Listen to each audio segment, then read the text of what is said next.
I would like to begin today by noting that had the people of Arizona and America been truly lucky, my mother or father would have served in the United States House of Representatives and in the Senate. Everything I know about what matters most in life, I learned first at their dinner table. But for many reasons, they were otherwise preoccupied raising and feeding 11 children, working the land, running cattle to keep the F-bar business going, serving their church and community daily, and in too many other ways to count. My parents were too meaningfully occupied in life to detour to something that can be so frivolous as politics. So you got their son instead. And I rise today to say that it has been the honor of my life to represent my home, Arizona, in the United States Senate, and before that, in the House of Representatives.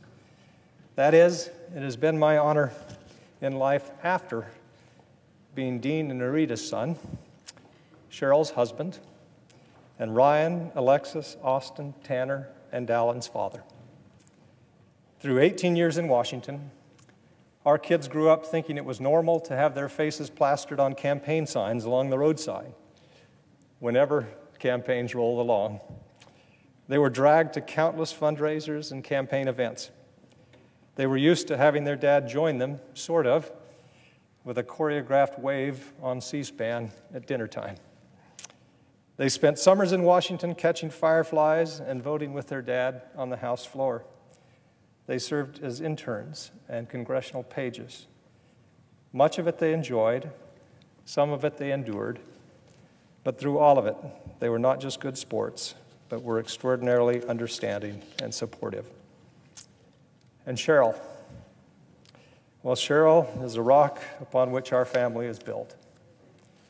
Her strength, equanimity, endless patience and love, her good humor, even when congressional life was not always funny, and her belief when disbelief would have been perfectly reasonable. These are but a few of the long list of things that leave me simply awestruck by my wife. I think all of us who presume to hold these positions owe someone who loves us a debt that we can never, ever repay. But if they cannot be repaid, they can at least be properly recognized. Cheryl, that girl I met on a beach so long ago, our wonderful children, my brothers, my sisters, my extended family. You know, John McCain often joked that the only way I ever got elected to anything was because of my hundreds of siblings and thousands of cousins. Well, the truth hurts, I reckon. Senator McCain just may have been onto something there. It was my honor to serve with him, as it has been my honor to serve with Senator Kyle. Today, I'm filled with gratitude.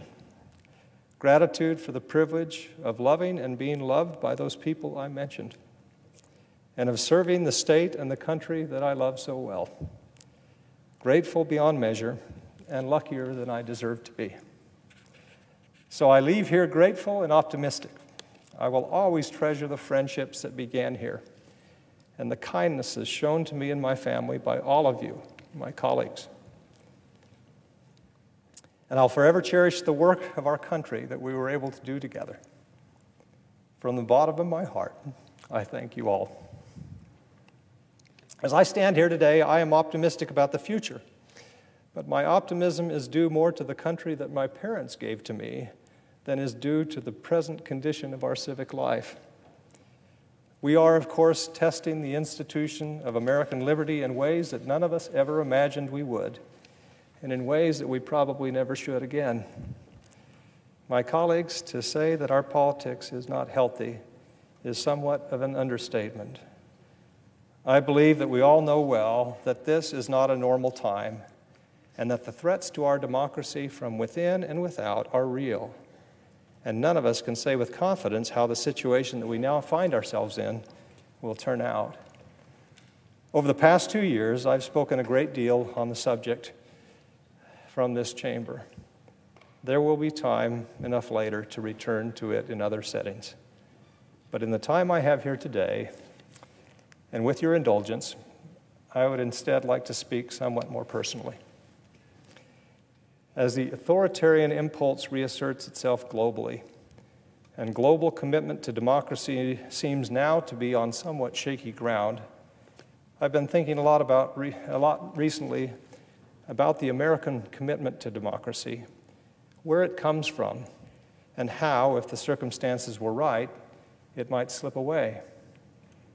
This got me thinking about when I was a much younger man, when I had the privilege of witnessing the birth of a new democracy in Africa. When I was about half the age I am now, and for my church mission, I went to South Africa and Zimbabwe. I fell in love with the people in these countries. When Cheryl and I were drawn back to Southern Africa a few years later for a job, we were in Windhoek, Namibia, in February of 1990, when at the very moment that much of the world enslaved by totalitarianism was throwing off its shackles, and the free world that the United States had led since World War II was growing exponentially. The Soviet Union was in a glorious freefall, shedding republics seemingly by the day. And Eastern Europe was squinting out into the light of liberation for the first time in 40 years. Free markets and free minds were sweeping the world. Freedom was breaking out in the Southern Hemisphere as well. The country where I was sitting just that very morning was itself only days old. In November of 1989, the same week the Berlin Wall came down, Namibia had held its first election as an independent nation, freed from the apartheid administration of South Africa. This had come to pass in no small part because of leadership from the United States through the United Nations. Just days earlier, an awe-inspiring document had been drafted only a few blocks away from where I sat in Windhoek. A new democracy's founding constitution, the inspiration for which had been the marvel of free people everywhere and those who aspire to be free, the United States Constitution. At that time, I was in Africa working for the Foundation for Democracy, trying to ensure that Namibia emerged from the process of gaining its independence as a democratic country. In my role at that foundation, I evangelized for democracy and democratic values, the benefits of which had been a given for me for my entire life. I can safely say, though, that I learned more about democracy from the lives of those around me who aspired to it than those who experienced it as a birthright.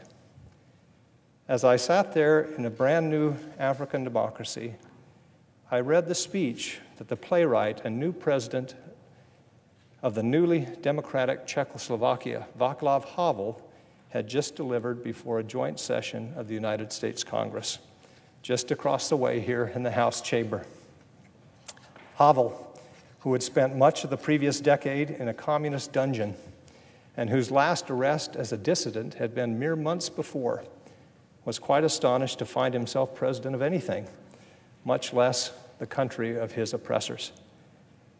I sat there in Africa and read Havel's speech, an encomium to democracy, a love letter to America, literary and inspiring. I was overcome by his words. There is nothing quite like the sensation of having someone who has been stripped of everything but his dignity, reflecting the ideals of your own country back at you in such a way that you see them more clearly than ever before, and maybe for the first time. In some ways, that man knows your country better than you know it yourself. I can only imagine how surreal it must have felt for Havel as he stood before the entire Congress, the President, his cabinet, diplomatic corps, joint chiefs of staff assembled before him in the House chamber of our Capitol building, with the Vice President and Speaker of the House behind him, all standing in a sustained ovation, a deep respect from the oldest democracy in the world to the newest, whose leader had been a political prisoner just a season earlier. Havel soberly poured out his gratitude to the United States for the sacrifice that our country had made in liberating Europe once again, and for the moral example of its leadership around the globe in opposing the Soviet Union the country, he said, that rightly gave people nightmares. Havel's odd appreciation for the values that too many of us might take for granted brought home to me, an American in my mid-20s sitting there in Africa, the power of the American example to the whole world, and the humbling responsibilities that come with that power. It is no exaggeration to say that Havel's disquisition on democracy before Congress that day in 1990 was a turning point in my civic education. Havel similarly called out to the whole world from Washington on that day in 1990 with grace and without rancor, but for one mistaken prophecy that to me now reads as tragic, especially in the context of the here and now. At the time, as the wall fell and the Soviet bloc that had been encased in Stalinism thawed, it was vogue among some historians, scholars, and others to declare the end of history, that the big questions had been settled, that liberal democracy was triumphal and inexorable, and that the decline of the impulse to enslave whole countries was also inexorable. Freedom had won, it was said, and forever. The historian Francis Fukuyama, who had coined the end of history in an essay a year before, was much in demand, and it was likely that Havel would have been inspired by the fervor, which might explain this passage from his speech. He said, "I often hear the question, how can the United States of America help us today? My reply is as paradoxical as my whole life has been. You can help us most of all if you help the Soviet Union on its irreversible and immensely complicated road to democracy." Of course, history was not over. The road to democracy is not irreversible, not in Moscow, not in America, not anywhere.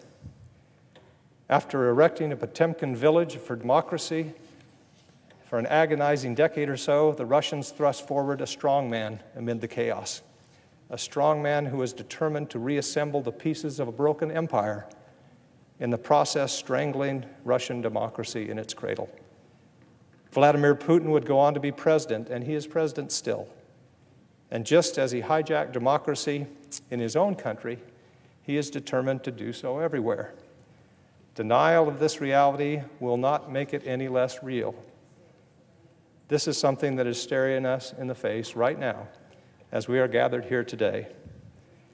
As we in America, during this moment of political dysfunction and upheaval, contemplate the hard-won conventions and norms of democracy, we must continually remind ourselves that none of this is permanent, that it must be fought for continually. Civilization and the victories of freedom, history itself, are not a matter of once achieved, always safe. Václav Havel lived this. The lovers of democracy I met in Namibia lived this. Our children, whose rights and prerogatives have never been in doubt, are for the most part unaware of it. But we are being powerfully reminded just how delicate all of it is right now. The stability of tested alliances, the steadiness of comportment, and the consistency of words and deeds sum up the best of water's edge post-war American consensus on foreign policy. It might seem that all of this has lately been tossed around like pieces on a board. But it's important to remember that we have seen such tumult before, and it is a genius of the architects of our liberty that we can withstand it and emerge the stronger for it. What struck me in Namibia that day with such force, and has stayed with me ever since, is how vital a beacon the United States is and has always been to the peoples of the world, both to those who are already free and those who still suffer in tyranny. Mr. President, it is a solemn obligation that we have as Americans. Let us recognize from this place here today that the shadow of tyranny is once again enveloping parts of the globe. And let us recognize, as authoritarianism reasserts itself in country after country, that we are by no means immune. I stand here today recognizing that I have had the good fortune during my time in the Senate to have been surrounded by supremely smart and dedicated staff. some of whom have worked for me for my entire 18 years in Washington. My chiefs of staff, Steve Voller, Margaret Klesick, Matt Speck, Chandler Morrison, Roland Foster, have ably supervised a legislative team that included over the years people like Colleen Donnelly, Helen Hayden, Chuck Podolak, Chris Kiefer, Sarah Tolles, Emily Nelson, Brian Canfield, Blake Tahn, Flaka Ismaili, Chance Hammock, Matt Seifert, Colin Timmerman, Melanie Leinhart, Hannah Grady, Brian Kennedy, Katie Jackson, James Lane, Andrea Jones, Kunal Parikh, Gary Burnett, Michael Fregoso, and so many others who've drafted substantive legislation and crafted consequential amendments that have been signed into law. My schedulers, office manager, and press shop have been asked to explain a lot over the years, including my penchant for marooning myself on deserted islands, sometimes with people like Senator Martin Heinrich, or forced to explain why I've been chased by elephants in Mozambique with Senator Chris Coons. People like Celeste Gold, Megan Shepard, Caroline Seeley, and Megan Runyon, Christine Chukri, Michael Christfili, Jacob McKeon and Jason Samuels, Bronwyn Lance, Liz Jones, Dan Mintz, Krista Winward, Jonathan Feltz, Elizabeth Berry, and many more. They have kept me largely out of controversy, if not out of elevators, during my entire time in office. Dedicated caseworkers in my state offices have helped countless Arizonans with matters of immigration to veterans issues to Social Security. I am frequently stopped, as I'm sure many of my colleagues are, in airports and grocery stores, and thanked for the good work done by my staff. Thank you to Buchanan Davis, Mary Baumbach, Julie Katzel, Melissa Martin, Mike Nelson, Jeremy Thompson, Michael Vargas, Chris Stoller, Bob Brubaker, Blake Farnsworth, Chelsea Lett, Elizabeth Bustamante Lopez, and so many others for such dedicated constituent work over the years. To all who have served in my office, I will miss your wise counsel, but most of all, your friendship. Thank you. I would also like to say a word of thanks to the institutional officers that serve the Senate so ably, the clerks, the parliamentarians, the floor staff, the pages, the Sergeant-at-Arms and his employees, and the Capitol Police, who keep us safe here in the Capitol and at times on distant baseball fields. I quite literally owe my life to them. Thank you. Mr. President, as I give this last speech from the chamber, I cannot help but look to my maiden speech I gave here just 6 years ago. In it, I talked about how 12 newly elected Senate freshmen in 2012 were invited to the National Archives and taken to the legislative vault, where we viewed the original signed copy of the first bill ever enacted by Congress, as well as other landmark pieces of legislation and memorabilia. Oaths of allegiance signed by Revolutionary War soldiers, witnessed by General Washington, documents and artifacts related to the Civil War, segregation, women's suffrage, and the civil rights movement were also on hand. I noted that it was an affirmation to me of the tumultuous seas through which our ship of state has sailed for more than 200 years, with many brilliant and inspired individuals at the helm, along with personalities ranging from mediocre to malevolent. But our system of government has survived them all. I also noted then, and I will echo today, that serious challenges lie ahead, but by any honest reckoning of our history and our prospects, we will note that we have confronted and survived more daunting challenges than we now face. Ours is a durable, resilient system of government, designed to withstand the foibles of those who sometimes occupy these halls, including yours truly. So I start a new chapter in the coming weeks. I am grateful, most of all, for the privilege of having served with all of you here. It is my sincere hope that those in this body will always remember the words of Lincoln, who said, "We shall nobly save or meanly lose the last best hope of earth. The way forward, he said, is, quote, plain, peaceful, generous, just, a way which, if followed, the world will forever applaud and God will forever bless. I yield the floor.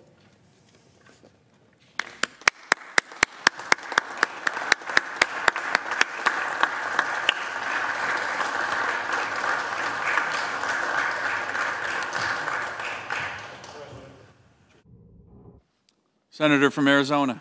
Thank you, Mr. President. I'd like to make just a couple of comments on my friends having left the Senate and with respect to the remarks that he just made. The Senate has had some very good people over the years and currently, but none have been more principled than my friend from Arizona, Jeff Flake. It started for us to see when he was a member of the House of Representatives and at first single-handedly fought inappropriate earmarks. He even managed to get himself appointed to the Appropriations Committee for a while so that he could carry on his crusade from within. And in the end, he was successful. I was pleased to support him as my successor to the United States Senate. He has his priorities right: faith, family, and country. And he has spoken about both his faith and his family here. Not very many of us have the opportunity to serve from a town named after our own family. And that's how far Senator Flake's roots go back in the state of Arizona. He has spoken, not just today, but on earlier occasions from his heart, about things that he sees need improvement here in the United States Senate. I think we're all aware of the things of which he speaks. And it's been appropriate for him to do so, because as he pointed out, in order for us to be a beacon to others around the world in support of liberty, individual freedom, we have to demonstrate how it can be practiced right here in the United States of America. We'd all like to leave this place better than we found it, and it's not easy to do. But Senator Flake has tried his best. He also spoke about our democratic republic and our focus on individual liberty and how that has had an impact around the world and how others have tried to emulate what we do here. These are universal principles that we need to focus on, and what he has reminded us of here today is that freedom is not free. And each day, we all have to do our part from wherever we sit to ensure that future generations will enjoy the kind of freedom that we've had, and that starts with our representatives in the United States government. It was a fitting subject for a farewell address, and wise counsel was given, as always. I want to salute my colleague, Jeff Flake, as a person, though, as much as a public servant and senator. He embodies what's right about the people of the United States of America. As I said, he has his priorities right, and he's been willing to serve based upon those priorities. I wish him and his family all the best in their next endeavors, and I know because of his dedication to this country and the principles in which he believes that his service does not end at the end of his time here in the United States Senate, and we will all be beneficiaries of that. So to my friend and colleague, Jeff Flake, Godspeed. I appreciate your remarks today, and I yield the floor.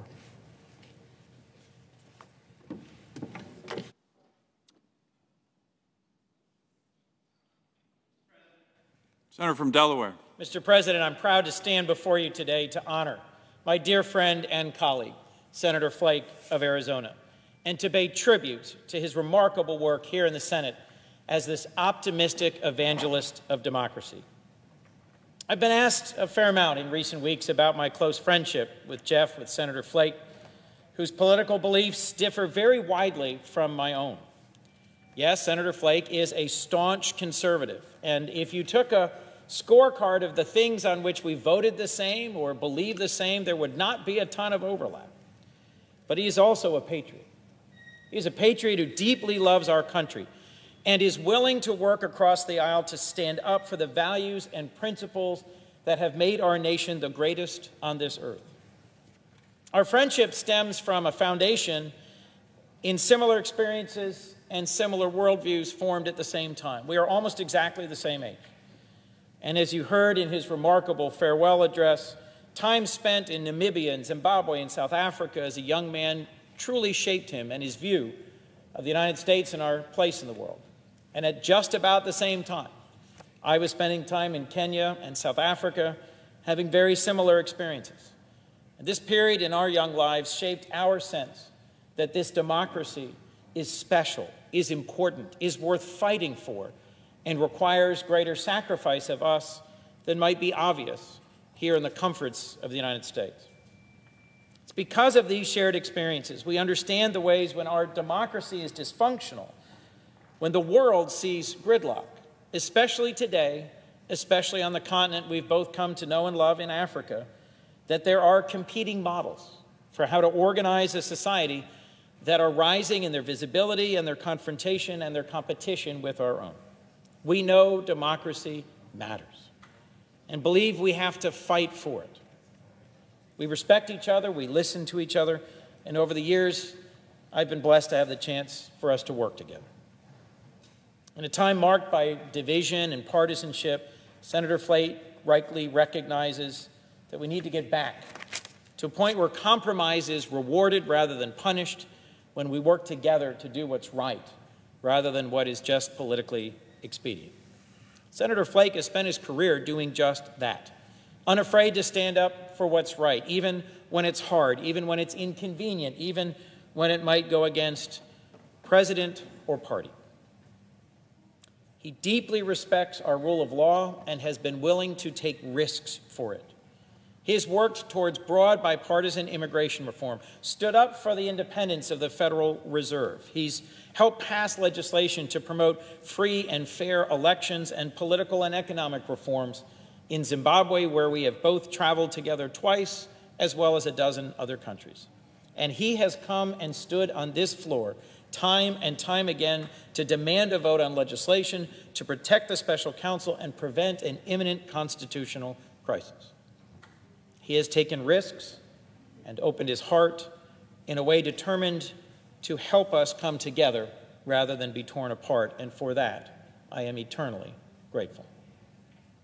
Whether meeting personally with world leaders or fighting for the people of Arizona here on the Senate floor, or advocating for new policies in committee, Senator Flake's courage and conviction has always been evident, and his service as a senator stands as a model and a challenge for many of us in this chamber. I look back fondly on our 6 years serving together. I was chair of the Africa Subcommittee on Foreign Relations when he first arrived, and he succeeded me in that role, and that has given us opportunities to flee from elephants in Mozambique and to dine with dictators in Zimbabwe and elsewhere, to advance democracy on a continent we've come to know and love. This year alone, we've been to nearly a dozen countries as we have tried in a bipartisan way to advance America's interests in places around the world where other models of governance are on the march. His leadership, his engagement, his deep respect and admiration for the people of Africa will be sorely missed in this chamber and impossible to replace. For me personally, I will miss his humor, his friendship, his kindness, and his leadership. I know him as a decent, earnest, kind man, a great husband and father, who loves nothing more than his talented wife, Cheryl, and his children, Tanner and Dalen, Austin, Alexis, and Ryan. He's also been blessed with a very talented staff who've worked tirelessly and been great partners in legislation and in service. My high view of his character comes, I'll remind you, in this divided context, despite differences in our states, in our backgrounds, divergent voting records, and different specific faith backgrounds, but all of that is wrapped up in a shared commitment to evangelize for democracy.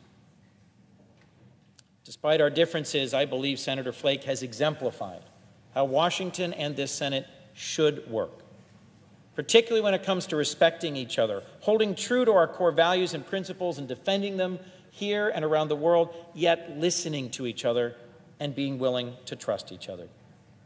I only wish I had the blessing of Senator Flake's partnership in this chamber for 6 more years. but it gives me hope, thinking of the impact he will undoubtedly have on our country and world in the years to come. I know he has so much more good left to do, and I look forward to supporting him in whatever path he chooses to accomplish that goal. I want to close with some words Senator Flake himself spoke on this floor more than a year ago in announcing his decision to retire rather than seek re-election. He said, and I quote, "To have a healthy government, we must have healthy and functioning parties.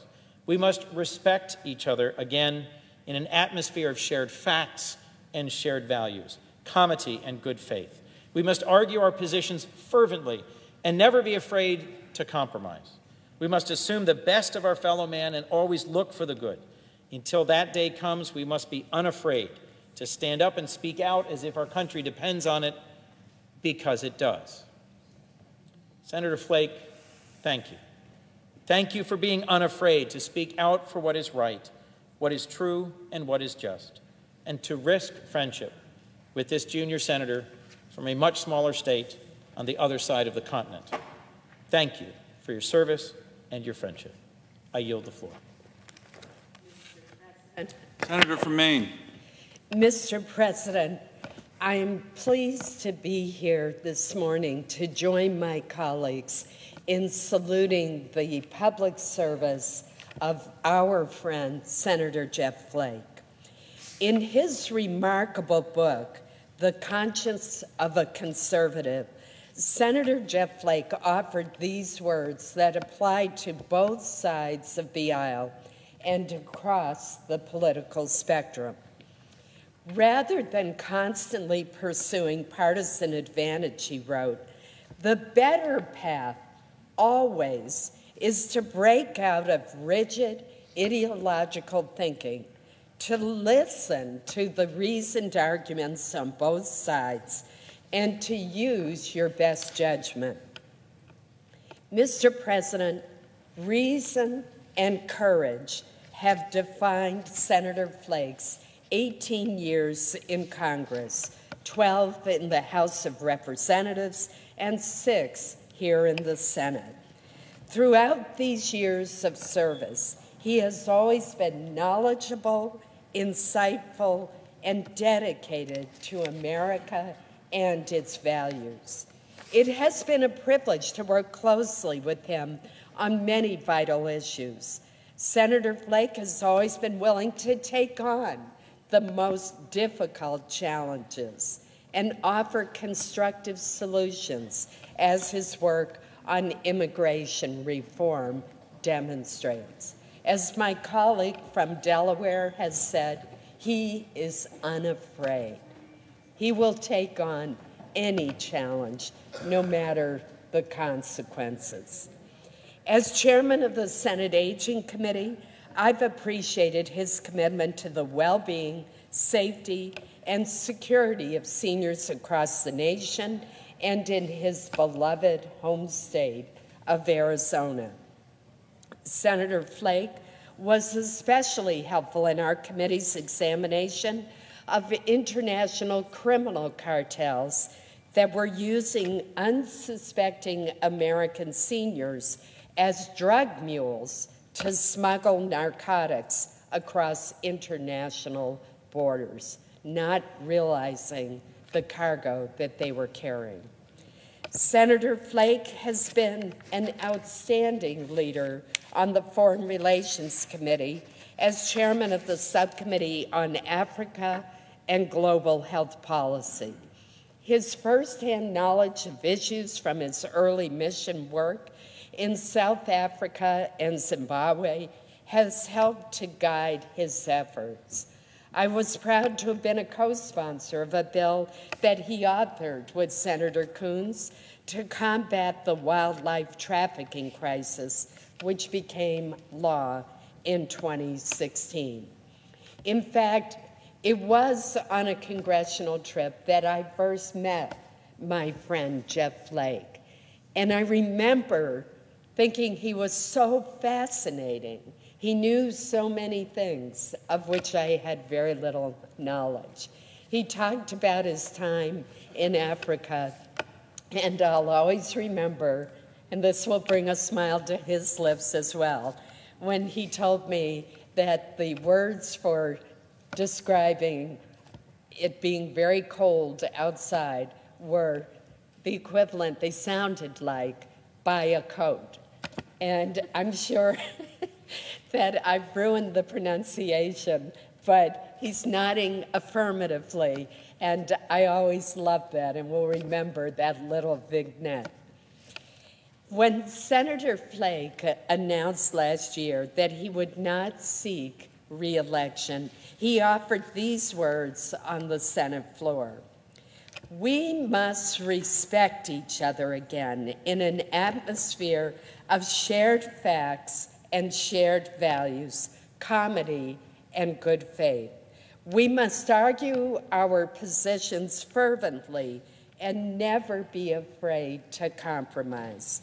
We must assume the best of our fellow man and always look for the good. I think it's significant that those words resonated both with the senator from Delaware and with me, and I'm sure with many others.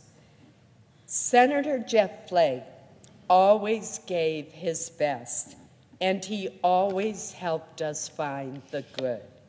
I join my colleagues in wishing him, Cheryl, and his family well, and in expecting many more contributions from this leader of many gifts and determined principles. Thank you, Mr. President.